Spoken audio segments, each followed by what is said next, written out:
Hi, I'm Robin from the Shropshire Wildlife Trust, and I'm just going to do a little presentation on the Northwest Knot Relief Road and the Wildlife Trust view of this road. I've recorded a little bit of footage of what we might lose if the road goes ahead. That should be below me in this recording. And so if you hear birdsong and so on, that's where it's coming from. And maybe in the future, if the road goes ahead, instead of hearing that, you'd be hearing, the cars going by. So here we go. This is the road. It's 7 kilometres long, going from the A5 in the southwest up to the Ellesmere roundabout in the northeast. It's a single carriageway, so not like the dual carriageway that goes around the south of the town. It's a 60-mile-an-hour limit. And the only place where there's anything extra to that single carriageway is where the bridge crosses the Severn, and the road has to climb from the floodplain up to Shelton Rough. That's nigh on 30 metres of climbing. So there's a crawler lane proposed there, so the lorries can grind their way up. I guess it's worth pointing out that as it's a 60-mile-an-hour road, that means you can't have sort of pedestrian crossings at level. That's the design guidance says you can't do that for roads. So any crossings of the road have to be via bridges or underpasses. That's something we'll get onto in a little bit. So when these kind of schemes, or any scheme in fact, comes to the Wildlife Trust to consider, we don't have a preset view that development is necessarily bad, or we don't want housing or industrial development, or even roads for that matter.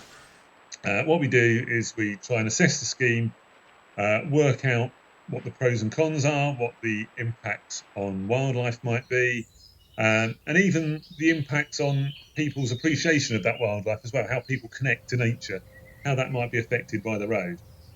And increasingly, in recent years, climate change has factored into our considerations. Climate change is the biggest long-term threat to our wildlife and the biodiversity, so anything that makes climate change worse is obviously going to be a bad thing for our wildlife. So that's what we've done with this road. Proposals come forward and we'll try and look at the facts. It's slightly difficult because the information is not all there. They haven't shared the survey results with us. They haven't shared all the design detail. So we've got to make some assumptions and some guesses about what might be in there in terms of the detail. So the road has modified slightly. We're now looking at a double roundabout up the Ellesmere Road, and we're now looking at a slightly bigger buffer to Hencock Pool. If you go back to the original route I had, you can see those changes there. So what have we got here that we might be worried about? Well, the first thing we can do is look at the species in that area. And well, whatever that area might be, I've put a 500-metre buffer along the route of the road, which is shown by the dotted line. And the species records for priority species. So these might be species that are in decline, are particular indicators of habitats, are legally protected, or are rare or scarce. So there's about 1,000 different species recorded within that 500-metre buffer of the road. So that gives some indication that it is quite a wildlife-rich area. And should the road go ahead, there are species there that are reasonably expected to be taken into account. But what their surveys have shown up so far, we don't know. But obviously, surveys have been undertaken. I don't know how well those surveys have been done, the timings of them, or what the findings are. That's all something we've yet to hear. But obviously, the Trust is concerned about the impact on species there. So there's some classic ones there. There's the kingfisher. And we've also got the great-crested newt. Important for different reasons. Some are, the people's enjoyment of the river and what you expect good quality habitats to have. And if you're like me and actually wander along the banks of the Severn in Shrewsbury quite a lot, I seem to have noticed. It seems to me anyway that kingfishers are not as common as they used to be. Great-crested newts are important for kind of legal reasons. And alongside those species are many, many others. We've also got the sites to consider. And the sites are easier to get to grips with because obviously they don't move around. We can quantify them. We know what's there. So if we go from the sort of west to the east, we've got Oxenpool, local wildlife site. We've got the River Severn, which is a local wildlife site, and Shelton Rough, just to the north of the road, also a local wildlife site. Ancient woodland at Altman Park. Hencock Pool, which is a site of special scientific interest, and also a Ramsar site. And just within that 500-metre buffer is part of the old riverbed, which in this area is a local wildlife site just across the Ellesmere Road. It's a site of special scientific interest. So those are the sites. And again, we expect some kind of impact, either directly from the construction phase, from the disturbance from noise and light, and possible pollution from the road. So obviously putting a road through an area gives the potential to introduce more atmospheric pollution, more runoff from the road to affect the species and habitats and the sites along that route. And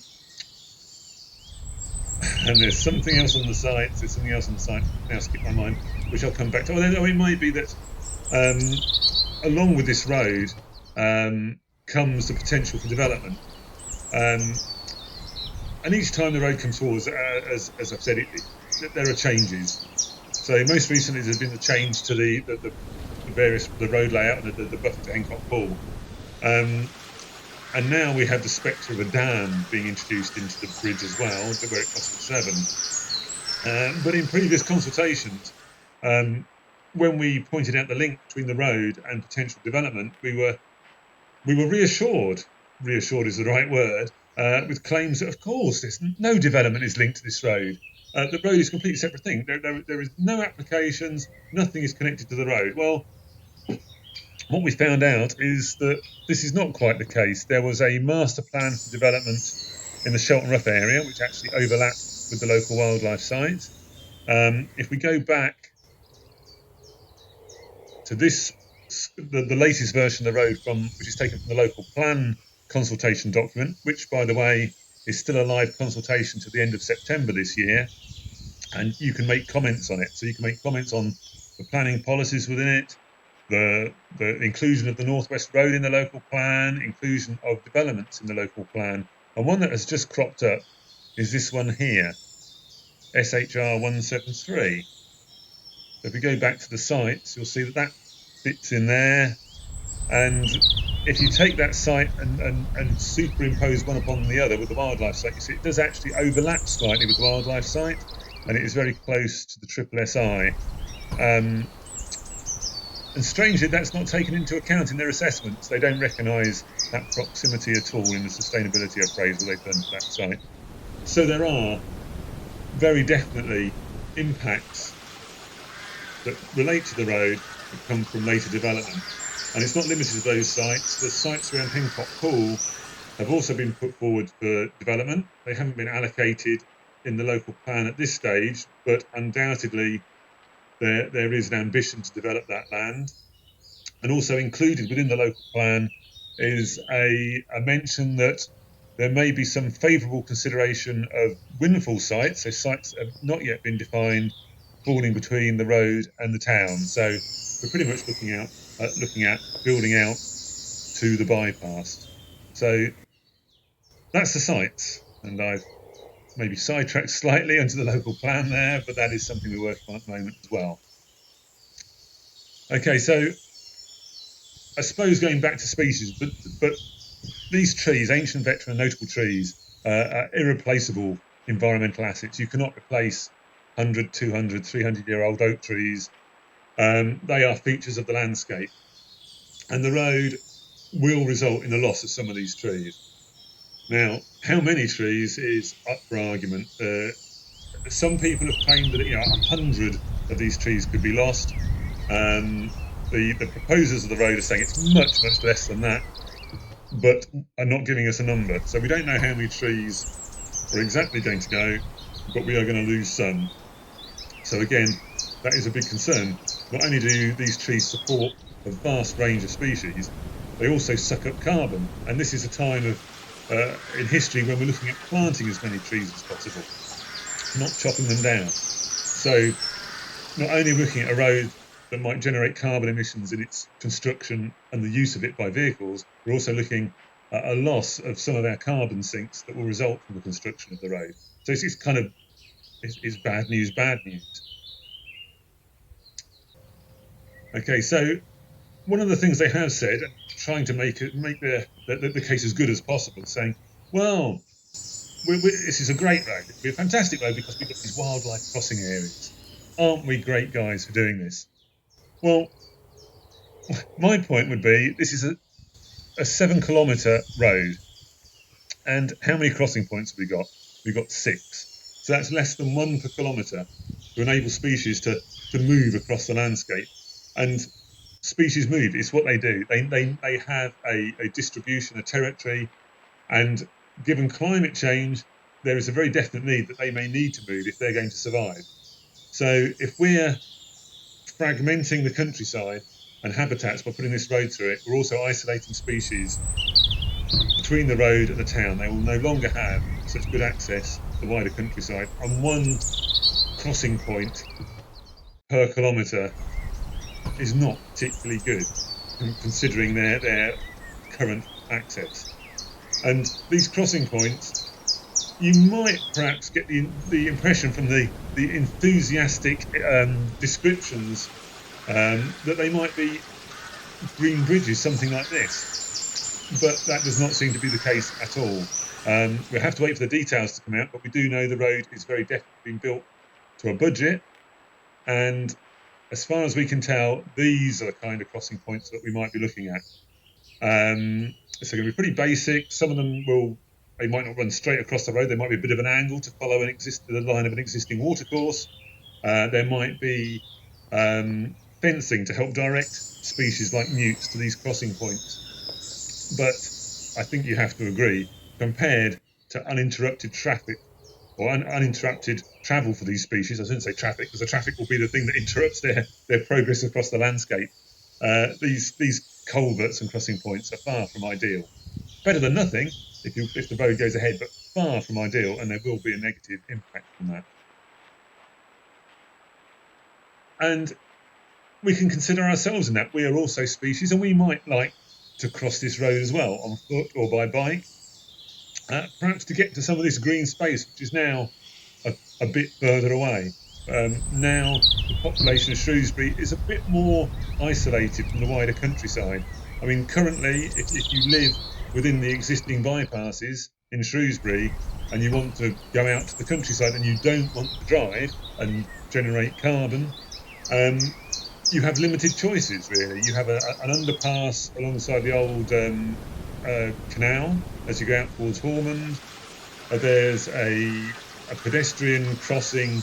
There's 2 pedestrian crossing points at the Emstree Island and Dobbie's Island, which are very unpleasant. And there is a small underpass where the Ray Brook crosses, and I suppose Longdon Road crosses the A5 on an overbridge, and not pedestrian friendly overbridge.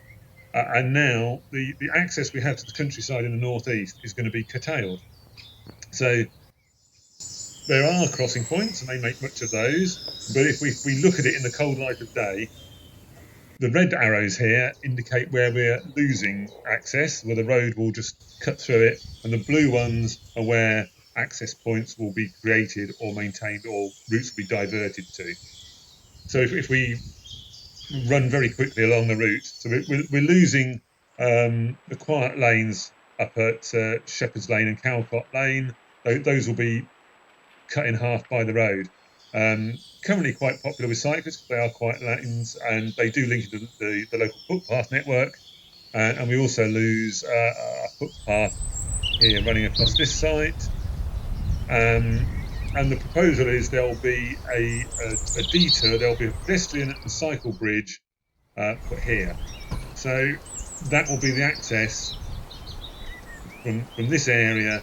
You will now, instead of just sort of crossing at any of these points here, you'll now have to go to this area. So that means that these people are losing a great swathe or access to a great swathe of green space, especially because associated with the road again is a sustainable, I'll do the sustainable urban extension out here, which will mean the loss of green space here.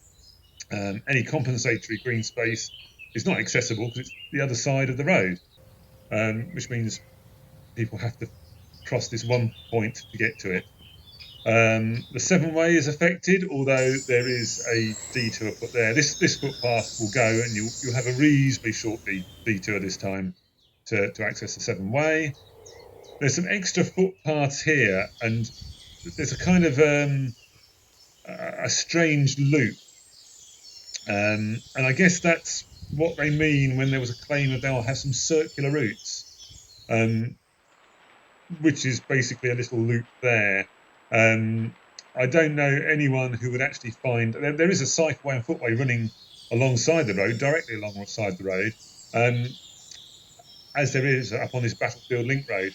But those are pretty unpleasant places to cycle or walk, and they don't make the most attractive circular route. So that is the only place I can think the circular route exists. The footpaths here and here will be closed due to the road, and the only crossing point for this section will be here. So if you wanted to access land up towards Hencock Pool and further north, you now have to go down to Hencock Lane, cross the road here, a crossing point here, and then there will be a path alongside the road, cut up here, and then a new footpath put in the south of Hencock Pool to join you up. So the detour is in effect all the way around there. So, like I said, it's not just the wildlife we're looking at people's access to nature. So this road is reducing that access to nature, in our opinion, and the access points provided, a bit like the wildlife, are just insufficient. So we can look at what other people have thought of this area of the town. So this map is from the Big Town Plan, and you've got the road and that 500-metre buffer superimposed upon that plan. And this green area up here in the kind of northwestern sector was identified as the Green Wedge, which the Big Town Plan said should be protected from development, any incursions of development.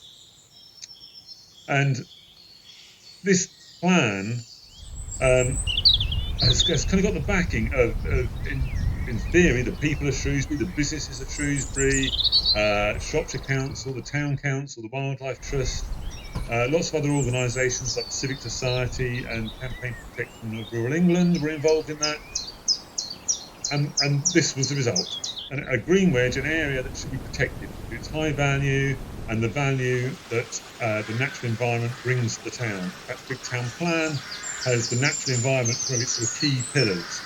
That's sort of like the natural environment being a major factor of the town, helping to bring in investment and helping to maintain the quality of life. And now we see a road proposed through that green wedge. So a complete contradiction. We also have a map of landscape quality. This was done by CPRE, the Campaign for Protection of Rural England, in partnership with the council at the time. This is a few years old now, but they were tasked with assessing the landscape immediately around the town. And it was categorised, and the highest level landscape, the highest quality landscape, is the stuff coloured red, basically.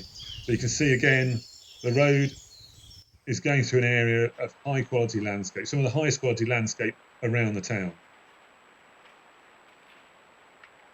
If that wasn't enough, we've also got issues with the water.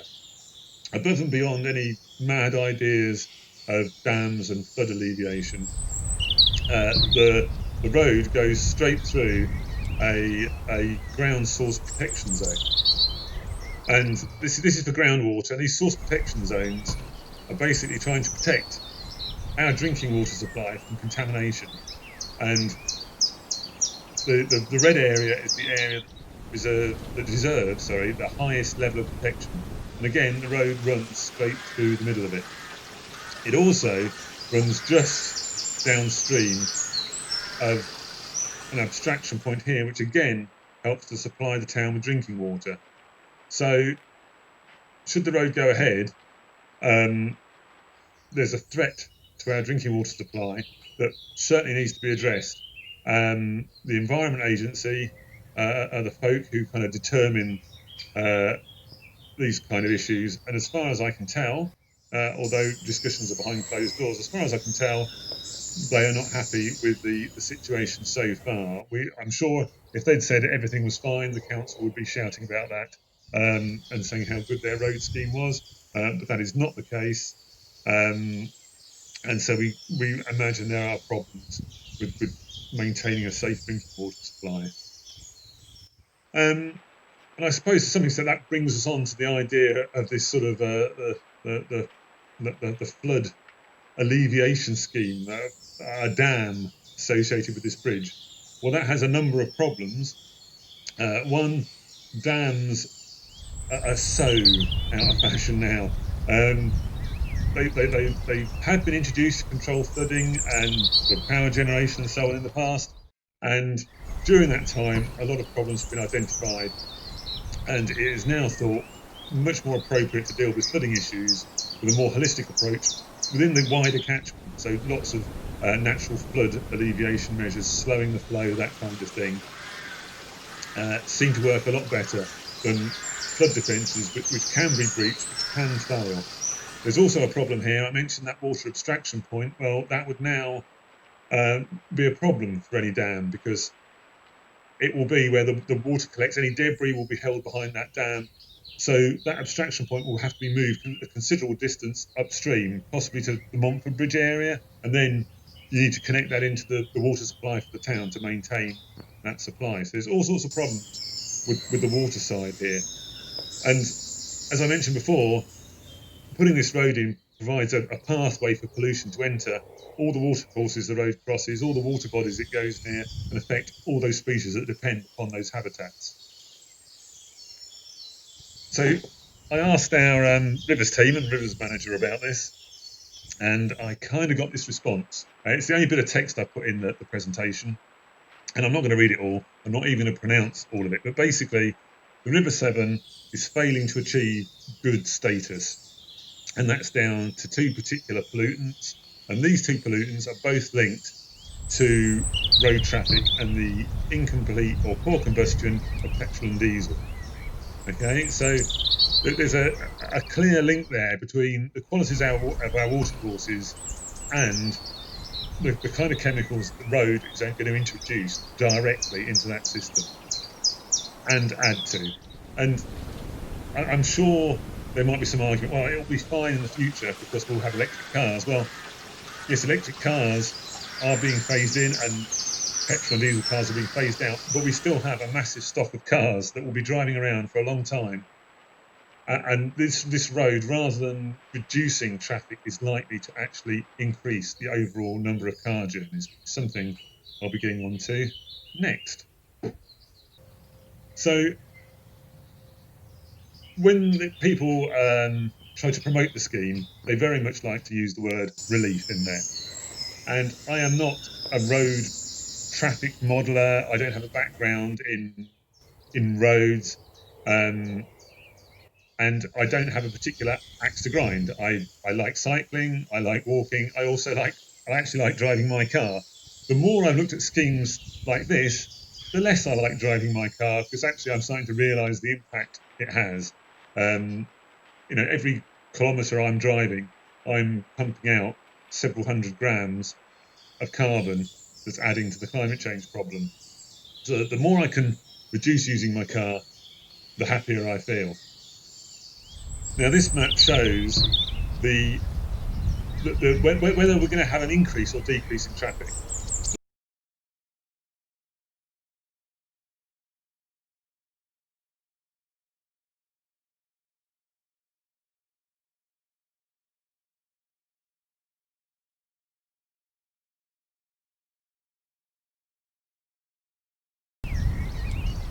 So the relief in terms of the traffic is questionable, and if it's questionable in terms of the traffic, it's also questionable in terms of air quality, in terms of noise, in terms of all the other things that come along with having cars in a location.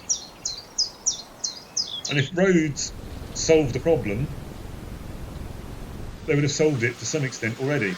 But all we've seen is an escalation. We've had more roads and more cars and more development. And yes, it's a growing population, and that's another issue. But 1930s, we had the Roman Road Thieves Lane bypass, if you like. And before that, traffic came straight through the middle of Shrewsbury. And Shrewsbury is not the kind of town that copes well with traffic. It's a medieval town within the loop of the river. So you can see that something had to be done, and that was the first attempt. But straight away, development went out to that road. Traffic increased until the 1990s, when another road was needed. So we built another road. This is the existing dual carriageway A5 bypass and the A49 kind of 3-laney wide road, but not dual carriageway, going up to the north. And again, traffic levels have increased, and we are rapidly building out to this road. So we've had a history of building roads and not solving problems.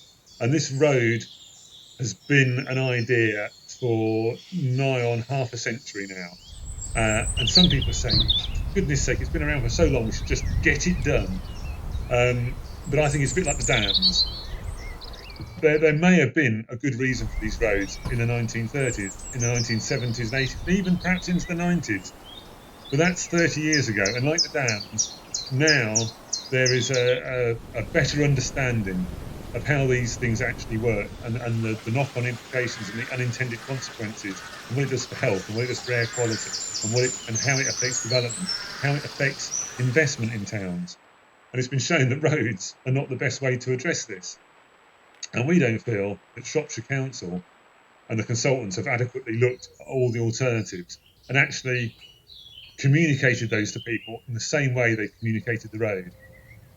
So, and if you think about it, people are saying, "Oh, we're investing in a road, but we're subsidising the buses." The whole tone is very different, and I think it's a very unfair way of comparing the two. And not only has the general consensus on the usefulness of dams and roads changed over the years, also our understanding of the environmental situation has changed. And in recent years, we've had the declaration of a climate emergency, and this is the town centre, and a large number of people there supporting Extinction Rebellion, calling for a climate emergency declaration, which did happen. And we now know that climate change is a real threat, and we need to be doing all that we can to address that. And that's something that was recognised in the local plan that Shropshire Council has signed up to. But at the same time, they're pursuing this road, and roads are just not good for climate. It has been claimed, well, it will be good for climate because it will reduce congestion. Well, we argue that it will reduce congestion.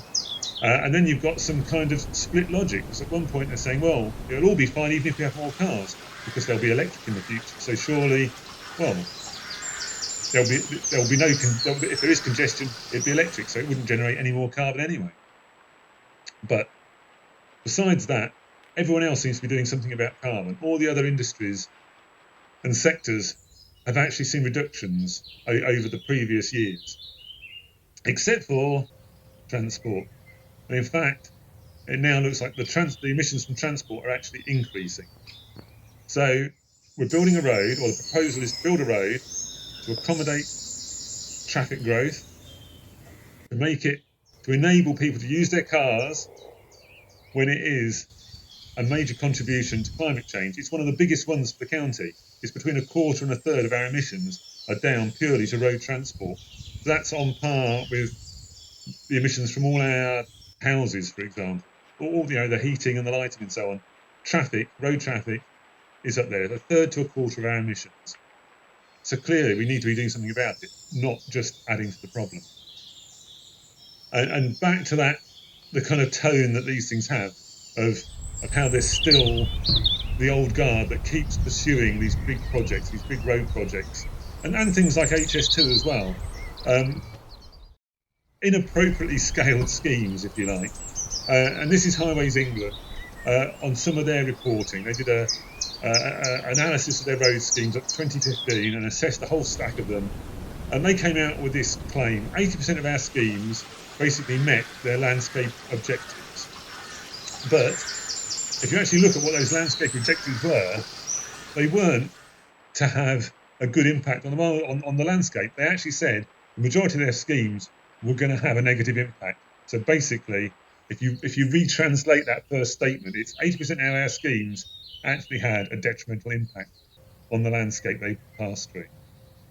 And similar surveys have found that they don't actually provide, the economic growth that is promised. They don't provide the solutions to congestions. What they do provide are more cars. That's not my field of expertise, so I would suggest people interested in that broader traffic debate go to the Better Shrewsbury Transport website, which is a group that the Wildlife Trust is part of because of our concerns with the road and the fact that many of the alternative solutions like cycling and walking routes actually provide much better green corridors for wildlife and are much more compatible with biodiversity enhancement than the road is. But the Better Shrewsbury Transport Group has a wealth of resources there about the alternatives, about the impacts of the road, and about the kind of traffic modelling. So that's where you should go for that kind of thing. So I hope that's given you some kind of idea. If you've got questions, then I'm happy to answer them if you put them in the comments. And I understand there will also be a recording of a question and answer session that I'm doing on another presentation to follow this. That might be of use to you. So I hope it's given you a greater understanding, giving you some ideas, and perhaps you might comment on the local plan scheme. And if an application comes in for the road, you might decide that you want to make comments on that as well. And I think if you'd be following the facts, it wouldn't just be comments, it would be an objection. Okay, thanks. Bye.